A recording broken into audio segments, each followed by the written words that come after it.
Hi everyone, in today's Mila's design tip, we're going to be talking about how to edit images and apply new styles. This is the image that we're going to start with, and here is what it'll look like once we're done.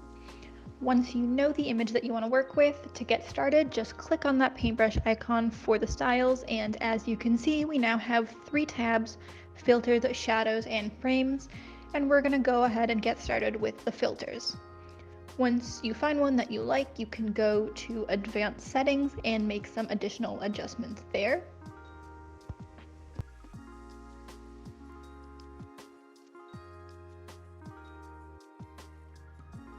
Don't forget to click save, and then you can quickly touch on anything in the background just to see what your image looks like.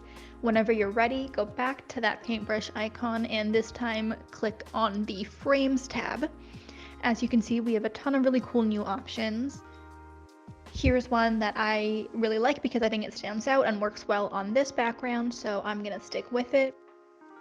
Of course, this tutorial wouldn't be complete if we didn't show you the shadows tab, so I'm just going to click on the drop shadow one and then go to my favorite thing, which is the advanced settings, and make some quick adjustments there. Alright, so the last thing I'm really going to do here is to center the picture on the page. For that, I'm going to click on the image and select the icons of the 2 arrows pointing at each other with that line in the middle. It depends on if you want it centered horizontally or vertically, but since I want both, I'm going to click on both, so that was easy.